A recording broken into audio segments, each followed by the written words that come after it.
nega as leis científicas, mas ele acrescenta algo que só o Espiritismo pode acrescentar, porque o Espiritismo trouxe o espírito cientificamente.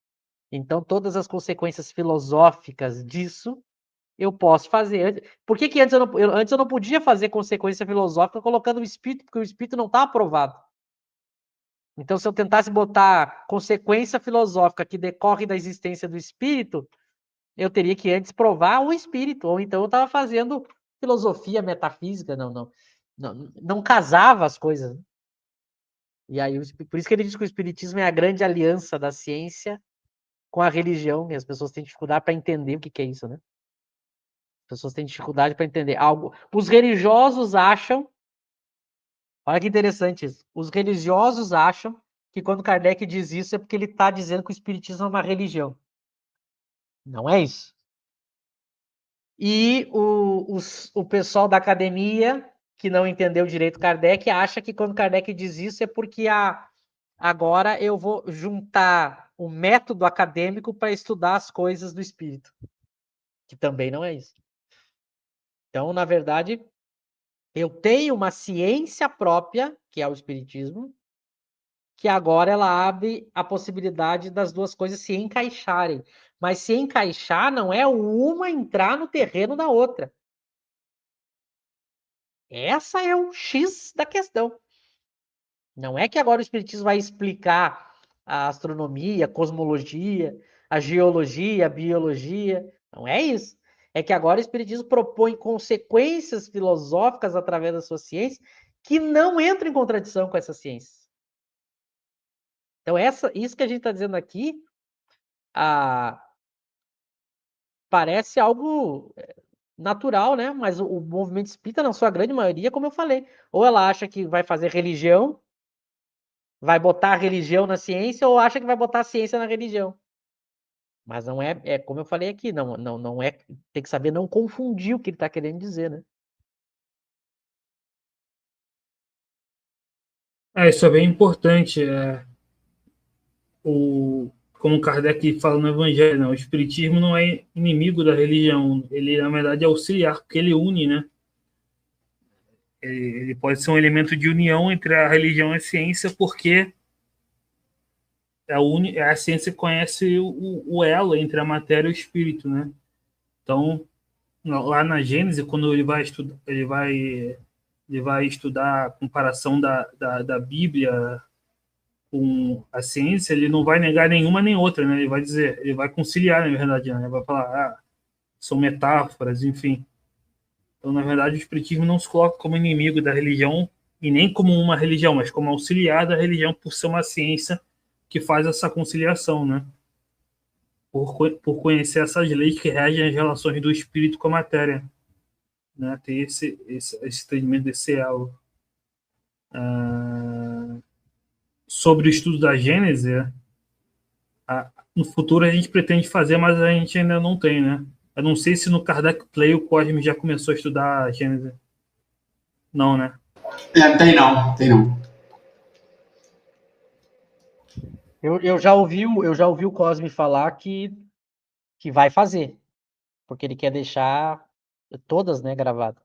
Mas uma dica para o Alex é a seguinte: essas partes da Gênese que tratam das ciências acadêmicas, que não é espiritismo, você pode achar pessoas especialistas nisso. Professor de química, biologia, geologia, astronomia, para ele explicar. Porque ele vai, inclusive, fazer as correções, né? Aquilo que a sua ciência evoluiu, ele vai dizer, olha, no século XIX se pensava isso, isso e isso, agora já se sabe que é isso, isso e isso. Então você pode procurar, e se não conseguir alguém próximo, pode comprar cursos na internet, né? Cursos básicos para tentar ajudar a entender. Porque aí não é espiritismo. Então não se preocupe, essas partes que você está lendo da Gênese, que tratam das ciências, que estudam as questões materiais, você procura alguém que seja especialista nisso, para ajudar a entender, né? Aliás, é uma das vontades que eu tenho no futuro, né? A gente estudar, pegar um especialista naquela área que está sendo tratada ali, para ele mostrar como era visto no século XIX e como que é visto agora. E aí quando for espiritismo, porque os textos que são sobre espiritismo, Kardec deixa muito claro, né? Que são sobre espiritismo. Então, aí a parte que é sobre espiritismo, Alex, essa é fácil de entender, viu? Porque aí o espiritismo, ele é, graças a Kardec, mais fácil, né? Do ponto de vista teórico, do que estudar biologia, química, física, astronomia. Então, a parte que trata de espiritismo é mais fácil. Agora, a parte que trata, às vezes, não também que seja muito complexo, né? Mas é bom, às vezes, a gente ter um professor, alguém, ou um cursinho, alguma coisa. Que também é outra confusão que as pessoas fazem, né? As pessoas acham que a obra de Kardec só tem espiritismo, e não. A gente vai ver aqui isso, inclusive. Que aliás, a gente está vendo, né? Que esses assuntos que ele está tratando são perguntas que as ciências também estudam. E por isso que ele responde só filosoficamente, para não entrar em choque com essas ciências, né? Mas mais para o final, claro que vai ser daqui algumas segundas, né? Quando a gente for ver ele tratando, por exemplo, de Adão, ele vai falar sobre Adão, que está falando da origem das coisas e tudo mais. Vai ter a resposta dos espíritos, vai ser muito interessante a gente analisar, para pegar como que Kardec via as respostas dos espíritos sobre essa questão. São detalhes que a gente já viu em algumas questões passadas também, a gente está só reforçando. Que muita gente que estuda as obras de Kardec sobre essas questões não faz confusão, porque não lê com cuidado o que Kardec está dizendo. Eu acho que é isso, né? Já estamos estourando o horário. Passo para vocês. Eu só queria recomendar, no meu canal já entrevistei dois cientistas, um que é físico, o outro eu acho que é físico também, pelo que eu lembro, o Ricardo Terini e o Alexandre Fontes da Fonseca, que fizeram esse estudo comparado entre a ciência da época, né? Porque não basta saber da ciência atual, tem que ter conhecimento de história da ciência também, né? Eu sei que a edição da Gênese da CELD, que é o Centro Espírita Leão Denis, faz um pouco isso, mas eu não sei se é confiável, porque eu não sei quem fez, mas eu sei que tenta fazer umas notas de correção em algumas partes da ciência, né? Aí, também está indicando o Henry, eu sei que também é kardeciano, enfim. Agora, eu só queria ressaltar uma coisa interessante que o Michel falou, que é, na obra de Kardec não tem só espiritismo, tem ciência da época, e é isso que as pessoas não entendem quando vão criticar Kardec. Quando vem pessoas ignorantes, por exemplo, criticar Kardec falando de frenologia, por exemplo, ele não entende que não é Kardec que está falando ali, ele estava citando a ciência da época, né? Ou quando Kardec fala da geração espontânea,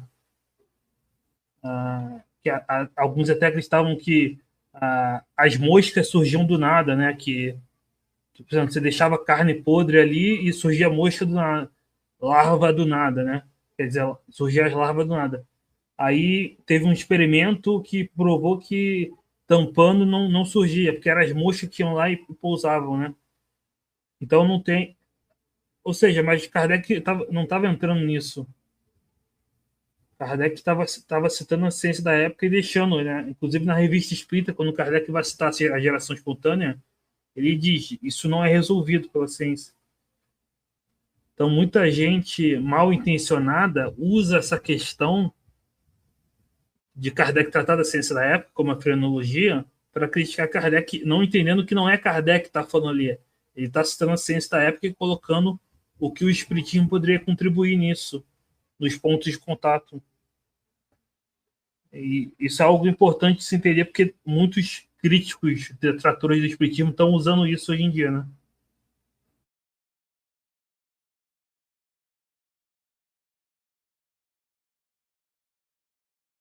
Bom, acho que é isso aí. Deixa eu ver aqui se tem mais alguma questão aqui. Parece que é o Alex, né? Tá, é o Herbert. Pode, Realmente, o estudo, quando ele é proveitoso, ele voa, né? O tempo passa muito rápido.